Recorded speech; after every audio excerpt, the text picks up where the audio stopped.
Boa noite, todos vocês que estão nos assistindo de casa, nas igrejas. Boa noite, os irmãos que estão aqui conosco. Eu que agradeço o privilégio de receber vocês aqui na nossa pequena igreja. Iniciamos a plantação deste projeto este ano, aqui no bairro Grande Amareleusa, em Uberlândia, junto aqui com a construção do Colégio Mackenzie aqui no Grande Amareleusa. E nós tivemos um tempo de grupo base desde novembro do ano passado, e um tempo preparando, cheio de expectativas, cheio de energia, empolgação total. Janeiro, fevereiro, março, primeiro culto público, esse auditório estava lotado, a gente estava procurando cadeiras, correndo atrás. Segundo culto, a mesma coisa, o terceiro culto, e veio a pandemia. Nós equipamos, nos preparamos para plantar uma igreja no ano de 2020, mas o que nós não sabíamos é que teríamos uma pandemia. Mas Deus já sabia, Deus que planejou tudo isso. E como Deus ele tem nos ensinado neste tempo, como que Deus ele tem moldado as nossas vidas, como que Deus ele tem despertado a igreja neste tempo, diante de grandes desafios que nós temos, diante da pandemia. Precisamos de líderes de coragem. Quando eu falo sobre líderes de coragem, eu lembro do livro As Crônicas de Nárnia. Se você leu o livro, antes, no último capítulo, se não me engano, no 15, no último capítulo do Príncipe Caspian, antes, bem pouquinho antes ali do Peregrino da Alvorada, ou se você assistiu o filme, tem um momento que Aslan vai conversar com Caspian e ele diz: olha, você está preparado para reinar em Nárnia?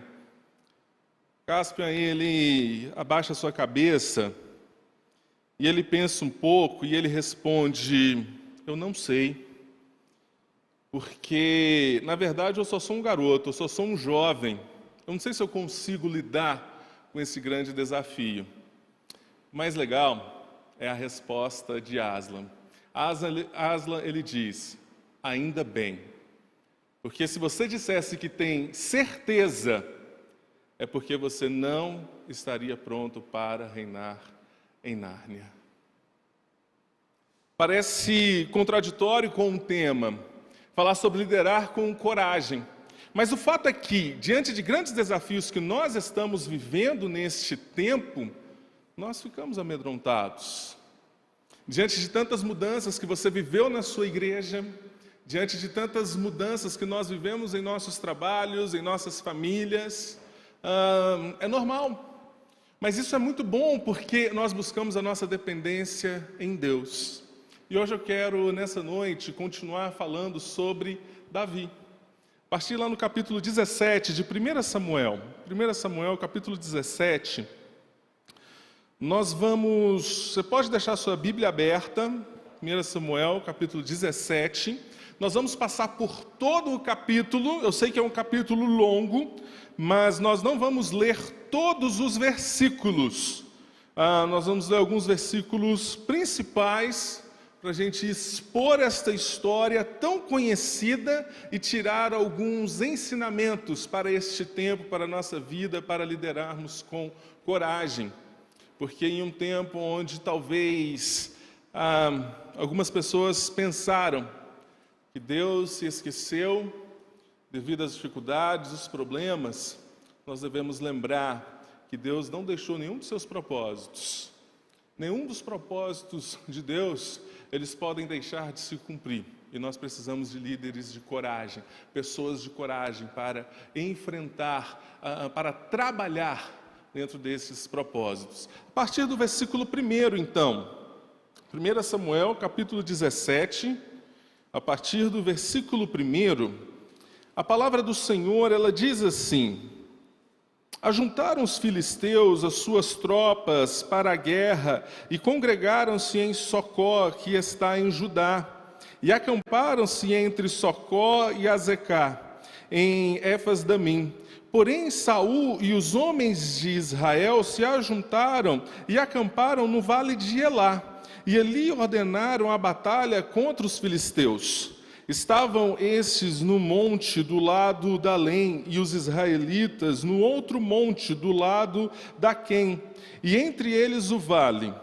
Então saiu do arraial dos filisteus um homem guerreiro, cujo nome era Golias, de Gate, da altura de 6 côvados e 1 palmo. Trazia na cabeça um capacete de bronze e vestia uma couraça de escamas, cujo peso era de 5.000 siclos de bronze. Trazia caneleiras de bronze nas pernas e um dardo de bronze entre os ombros. A haste de sua lança era como o eixo do tecelão, e a ponta de sua lança de 600 siclos de ferro, e diante dele ia o escudeiro. Parou, clamou às tropas de Israel e disse-lhes: para que saís formando-vos em linha de batalha? Não sou eu filisteu? E vós, servos de Saul?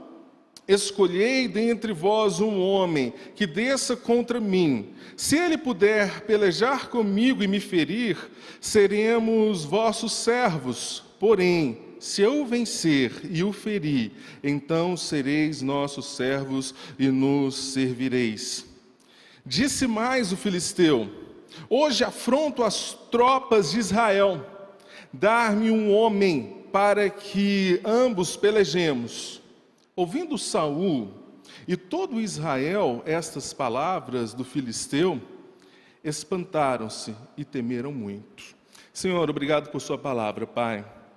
Necessitamos, ó Deus, da ação do teu Santo Espírito para iluminar as nossas mentes, para tocar em nossos corações, para trazer coragem, para edificar as nossas vidas. Em nome de Jesus. Amém.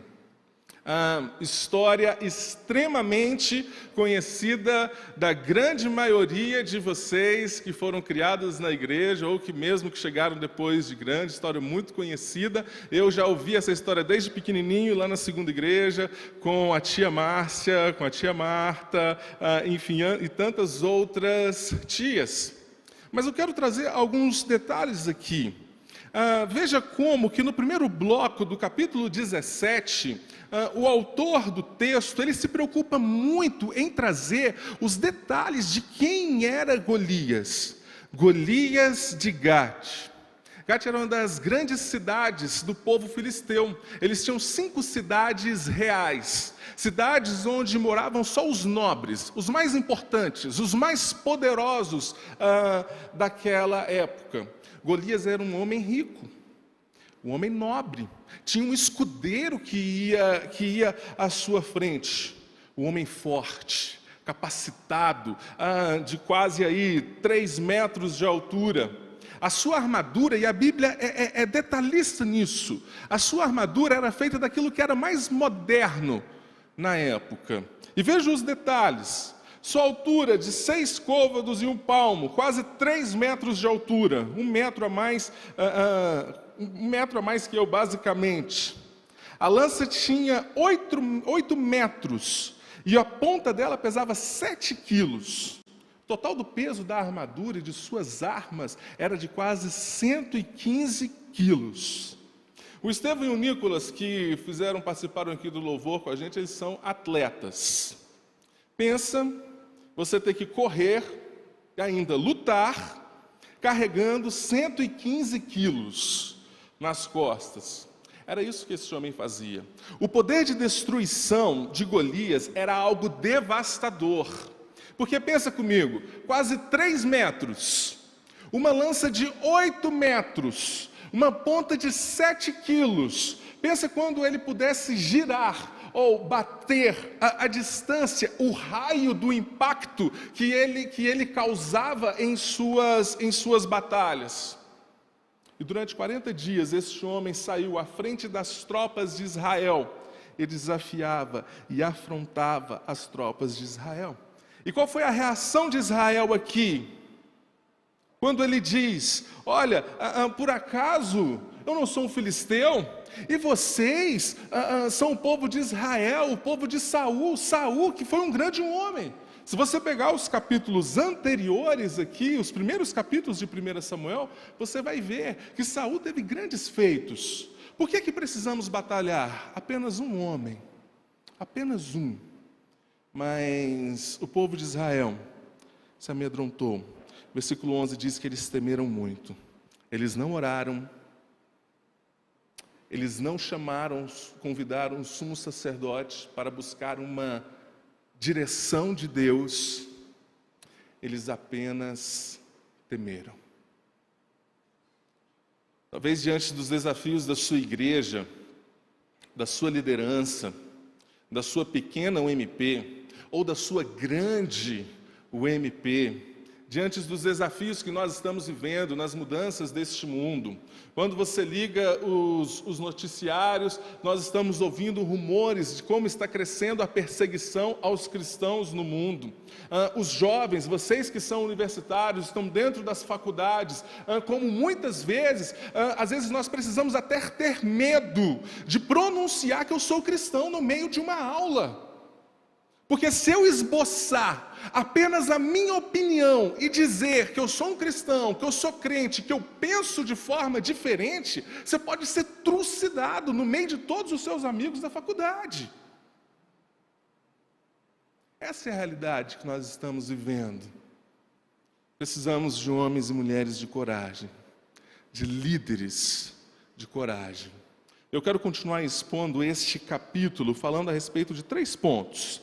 Primeiro ponto, para sermos líderes de coragem, precisamos ter cuidado com os referenciais. Segundo, cuidado com o que você está ouvindo. E terceiro, cuidado com a forma que você está se equipando. Em primeiro lugar, cuidado com os referenciais. Veja do versículo 12 ao versículo 16, acompanhe comigo. O autor do texto ele vai começar trazendo agora quem era Davi.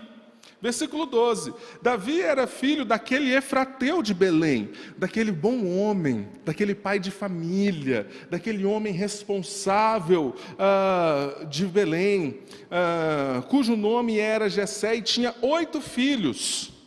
3 deles foram para a guerra, Eliabe, o primogênito, o segundo Abinadab e terceiro Samá. Davi era o mais jovem. E Davi estava no meio da fazenda, no meio do campo, lá apacentando as ovelhas. Mas lá no finalzinho do versículo 16, chegava-se, pois, os filisteus pela manhã e à tarde, o filisteu pela manhã e à tarde, e apresentou-se por 40 dias. Em um desses dias, esse gigante teve a infelicidade de encontrar este pequenino. Mas quando nós pensamos em referenciais, veja como o autor do texto ele faz isso propositalmente. Justamente para intrigar a nossa mente, para provocar o leitor deste texto a pensar. Ele começa falando sobre o que é o retrato de um grande guerreiro, Golias, um grande referencial. Se você pensar no que era um grande líder em batalha, um grande guerreiro, este homem era Golias. E depois ele passa a apresentar Davi, um adolescente, talvez, passando para a juventude, um simples pastor de ovelhas. Se você estivesse nessa batalha, se você tivesse que escolher entre encaminhar com um grande líder, se você não soubesse qual o desfecho dessa história, e você tivesse um time, o time de Golias e o time de Davi, qual time a gente ia querer jogar? De que lado que a gente ia querer estar? Olhando os referenciais, olhando aquilo que é modelo, olhando aquilo que chama a atenção. Seja honesto. Provavelmente todos nós íamos querer estar no time de Golias. Pensa quando você era no futebol da escola, quando você era pequeno, eu não jogava, então assim, eu ficava sempre na expectativa de qual time eu ia entrar. Porque eu era muito ruim, grandão, desajeitado, estabanado, derrubava todo mundo. Geralmente eu ficava no pior time. E era muito ruim, porque eu via os meninos, os mais legais da escola, a galera descolada, juntando no mesmo time, naquilo que trazia todos os referenciais e as características de pessoas que influenciavam, de jovens, garotos que influenciavam ali na escola naquela época. Os grandes referenciais, as grandes características de um guerreiro está contida em Golias, no que ele podia fazer. E hoje, quando nós pensamos, quais são as características de um grande líder? No tempo dos influenciadores digitais, dos youtubers, dos influenciadores no Instagram, os grandes líderes talvez são aqueles que mais influenciam. Os grandes líderes talvez são aqueles que mais têm seguidores.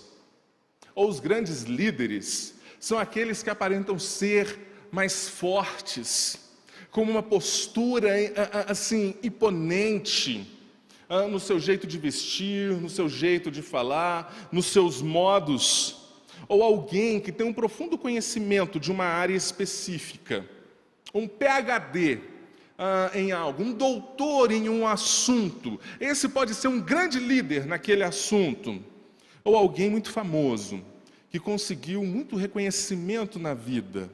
Mas quando nós olhamos para Davi, para ele se colocar à frente daquele povo e à frente da batalha, Davi não era um influenciador. Ele chegou no meio, talvez os guardas olhavam, o que esse menino está fazendo aqui? O irmão dele olha para ele, cara, vai para casa, o que você está fazendo aqui? Você não tem nem que estar aqui, olha o seu tamanho. Davi não era forte, aparentemente, na sua força física. Davi não tinha um conhecimento de batalha, porque era apenas um pastor de ovelha, e aparentemente, porque nós sabemos da história que Davi era um grande guerreiro, ele já tinha enfrentado um urso e um leão, mas aparentemente, aqueles homens olhavam para Davi e diziam, não, Davi não tinha nenhum reconhecimento para ir à frente daquela tropa, daquela batalha. Quais são os seus referenciais? Qual o seu modelo de liderança? Em uma era de coaches encorajadores, que diz para você que você pode, que você é potente, que você é empoderado, que você tem todas as capacidades. Em uma época de tantos gigantes que são colocados à nossa frente, diz, está vendo esses homens? Você pode chegar aonde esses homens chegaram. Está vendo o que esses homens conseguiram? Você pode conseguir o que esses homens conseguiram. Ou em um tempo de grandes teólogos, como nós temos em nossa igreja, o privilégio de termos grandes teólogos, homens de Deus. Mas sabe qual é o problema dos referenciais? Eles correm o risco de se tornarem ídolos. E esse é o grande problema. Tenho visto uma geração que ama os grandes teólogos. Tenho visto uma geração que amam ser conhecedores e querem consumir e aprender tudo que Heber Campos diz, tudo que Nicodemos diz, tudo que Paul Washer, tudo que John Piper, MacArthur e tantos outros da nossa época. E são referenciais para eles, grandes ídolos. Mas nós já vimos aqui em nossa região uma geração que despreza líderes simples, lá da zona rural, porque não são dotados, ou não tiveram a mesma oportunidade, o mesmo caminho. Sabe por que esses homens, esses grandes homens de Deus chegaram nesses lugares? Porque Deus quis. Porque Deus quis que eles chegassem nesses patamares para ensinar a igreja. O problema é que nós queremos consumir toda a sabedoria, tudo que eles nos ensinam, mas o que nós aprendemos não inspira um modo de vida piedoso. Nos enchemos dos referenciais, nos enchemos das teologias, mas estamos distantes de uma vida piedosa. Nos enchemos de orgulho, com grandes ídolos, homens de Deus que infelizmente têm um risco de se tornarem grandes ídolos para muitos jovens. O que nós aprendemos com esses homens precisa mover as nossas vidas. Esses homens não começaram sendo grandes homens e conhecidos. Começaram pequenos e Deus foi trabalhando na vida deles. São homens piedosos, homens cheios do Espírito Santo, e isso precisa influenciar as nossas vidas. O problema não são os referenciais, é como nós lidamos com os referenciais. E aí talvez nós gastamos muito tempo em conhecer os grandes referenciais e pouco tempo de relacionamento com Deus para conhecer o propósito dele para as nossas vidas. Para aquilo que Deus ele quer fazer em nossas vidas, através de nós, no nosso trabalho, na nossa escola, na nossa família, na nossa UMP, no nosso trabalho, onde nós estamos. Gaste tempo em conhecer grandes referenciais. Gaste tempo estudando a palavra de Deus, lendo bons teólogos, lendo bons livros. Mas invista tempo em um relacionamento com Deus através da oração. Através do estar a sós com Deus. Através de sentar e ouvir a voz de Deus, em ter um coração humilde, para aprender com o seu líder de UMP, para aprender com o presbítero da sua igreja, com o conselheiro da sua UMP, com a sua diretoria. Você líder, para aprender com os seus jovens, a olhar para eles, ouvir o que eles estão dizendo. E quando nós olhamos para Davi, quando ele chega no versículo 26, ele olha e diz: quem é, pois, esse incircunciso filisteu para afrontar os exércitos do Deus vivo? Davi ele não estava subordinado a referências humanas, mas em ser um servo de Deus, preocupado em servir a Deus, preocupado com o propósito de Deus para a sua vida. Precisamos de bons referenciais que nos ensinam, que nos mostram um caminho, mas esses homens não podem ser ídolos em nossos corações e em nossas igrejas, mas homens que nos ensinam e nos levam para mais perto de Deus, não apenas da teologia. Tem como, Bernardo, se aproximar da teologia e ficar distante de Deus? Tem. Infelizmente tem. Nós temos aí o resultado no mundo de linhas teológicas que sabem, que destrincham a Bíblia, sabem tudo da exegese, mas são homens que estão completamente aquém daquilo que Deus está fazendo. Seja um profundo conhecedor das letras, dos ensinamentos, e seja um profundo em sua relação com Deus. Segundo lugar, cuidado com o que você está ouvindo. Do versículo 23 ao versículo 26, o texto diz: estando Davi ainda a falar com eles, eis que vinha subindo do exército dos filisteus o duelista, cujo nome era Golias, o filisteu de Gate, e falou as mesmas coisas que antes falaram. E Davi, que azar de Golias, gente. E Davi o ouviu. Quando Davi andava pelo meio do povo, pelo meio do exército, os homens diziam: está vendo o que ele está dizendo? Vocês ouviram o que ele está dizendo? Vocês estão vendo? Davi ouviu o que Golias disse. Davi ouviu o que as pessoas do exército estavam falando. Mas ali tinha o seu irmão, ali no meio, do versículo 28 ao versículo 30. Antes, no finalzinho do versículo 26, Davi chega para eles e faz uma pergunta: que farão aquele homem que ferir a este filisteu e tirar a afronta de sobre Israel. Quem é, pois, esse incircunciso filisteu para afrontar os exércitos do Deus vivo? E o irmão de Davi, Eliabe, estava com ele e escutou. Eliabe olha para Davi e diz: olha, eu te conheço. Você é presunçoso, você é pequenininho, você é meio arrogante. Olha, Davi, você está vindo aqui porque você gosta de ver sangue. Você gosta de ver braço cortado, você gosta de ver guerra para todo lado, você quer ver o pau quebrar. Você está aqui é por causa disso.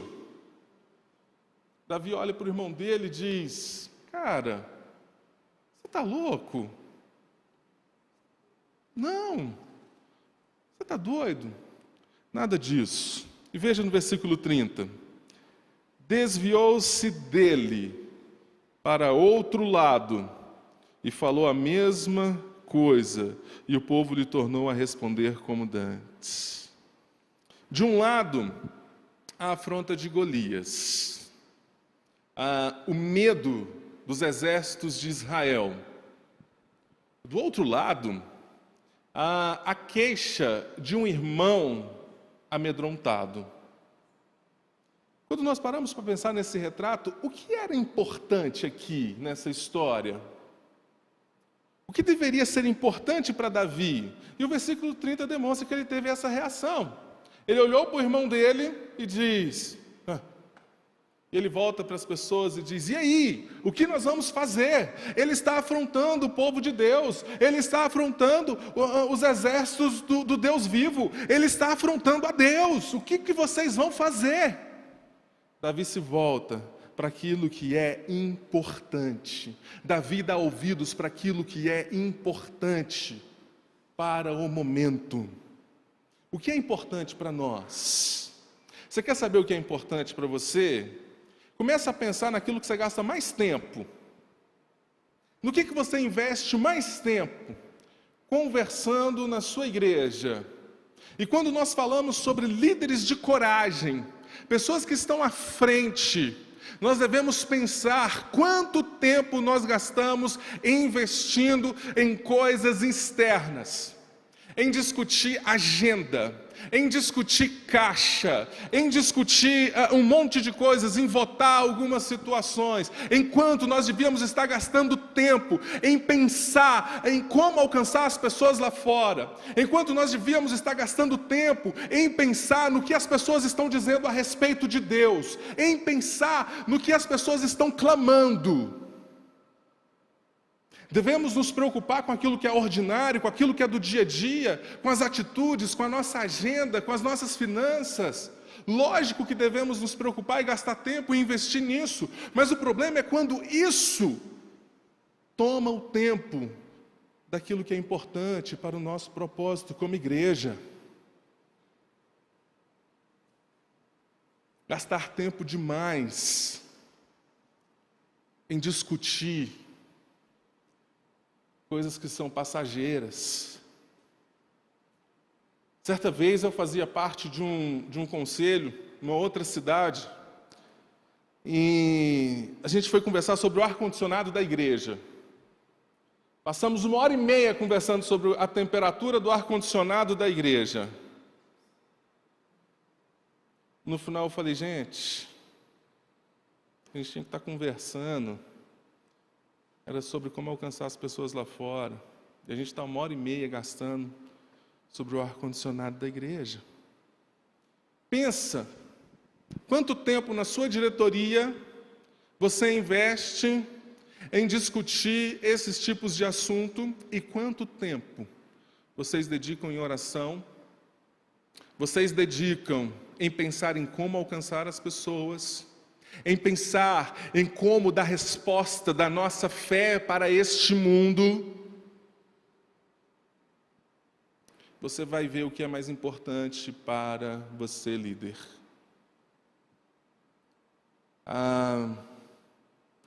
Muitas vezes estamos subordinados a coisas, enquanto nós precisamos estar subordinados a propósitos, ao propósito de Deus para as nossas vidas.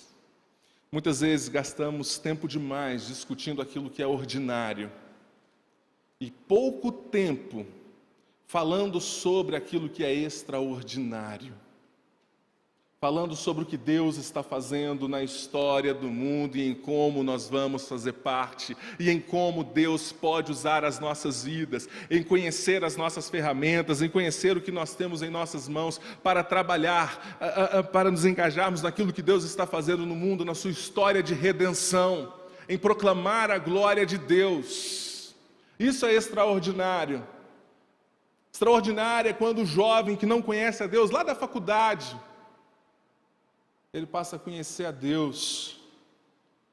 Extraordinário é quando a gente dedica tempo em pensar em como nós vamos ajudar as pessoas que estão necessitadas neste tempo de pandemia. Como que nós vamos reverter os nossos recursos para isso.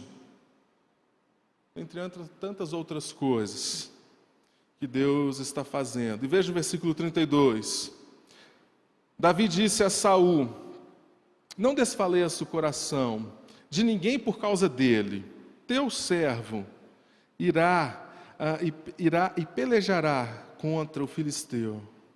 Davi estava focado naquilo que era extraordinário, em Deus usar um pequeno jovem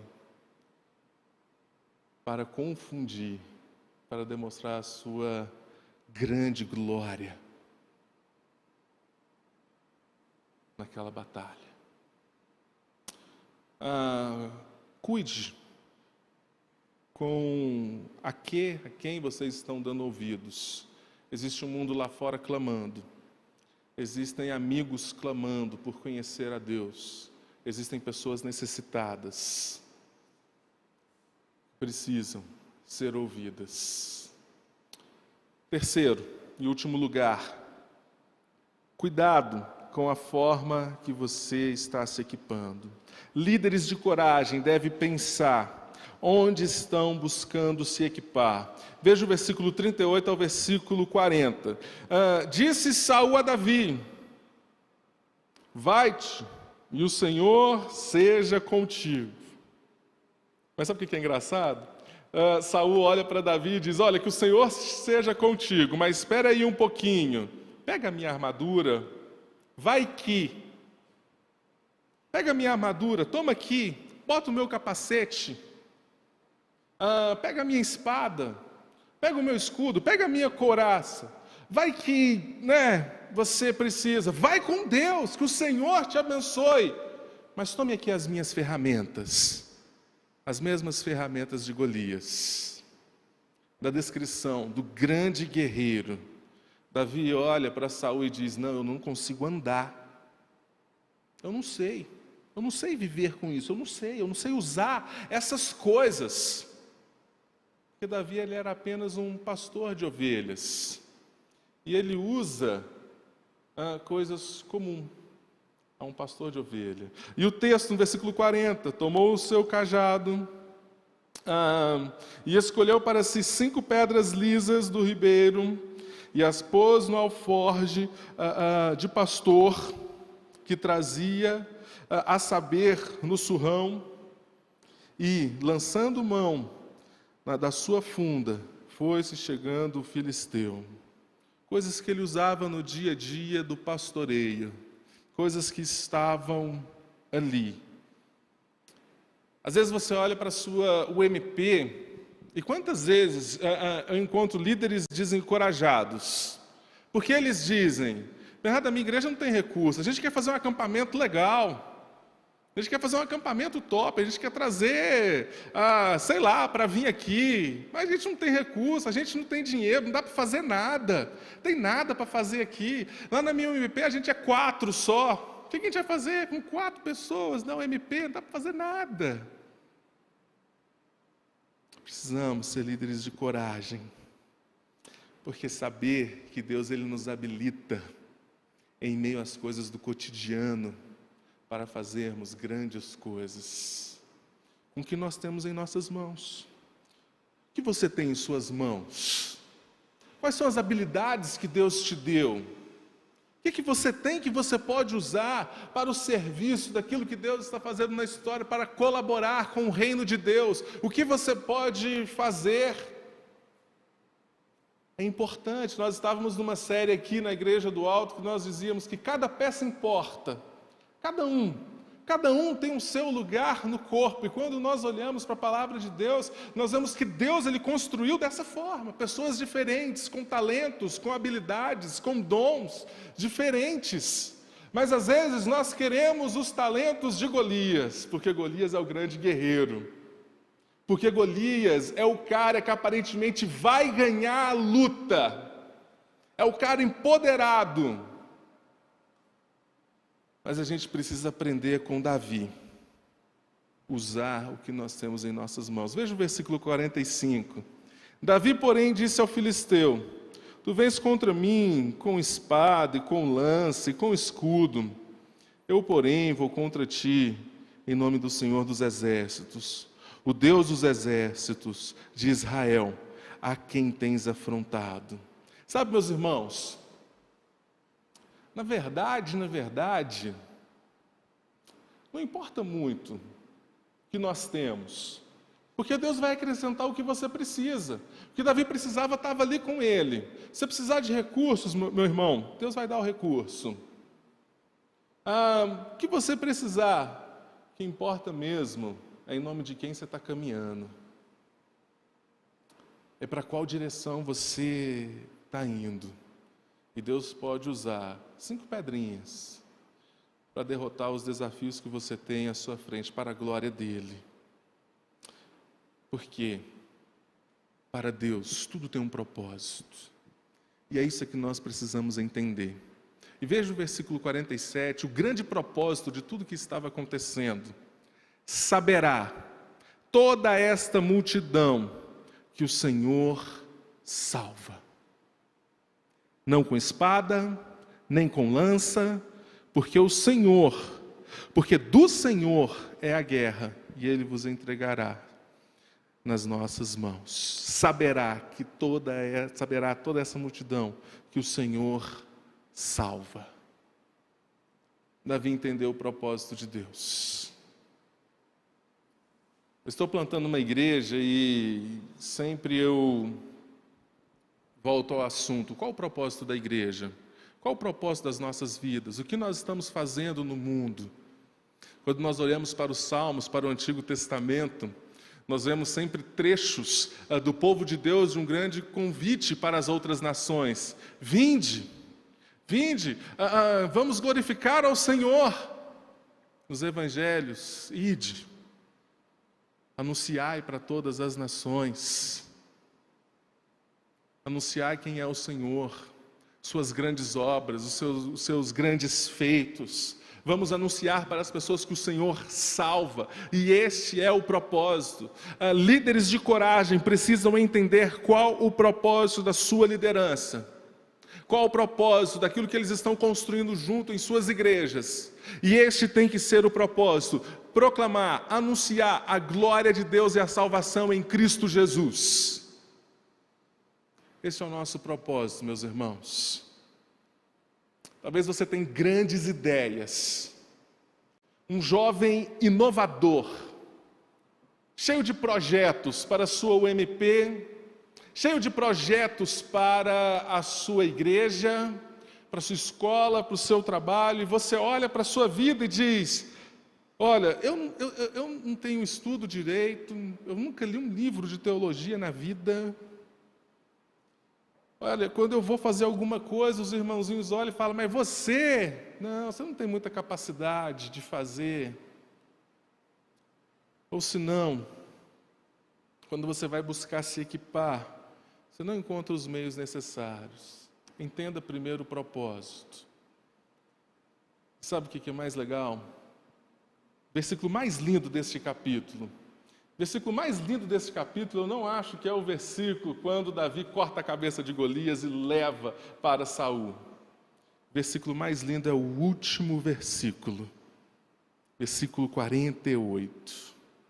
Então Saul lhe perguntou: de quem és filho, jovem?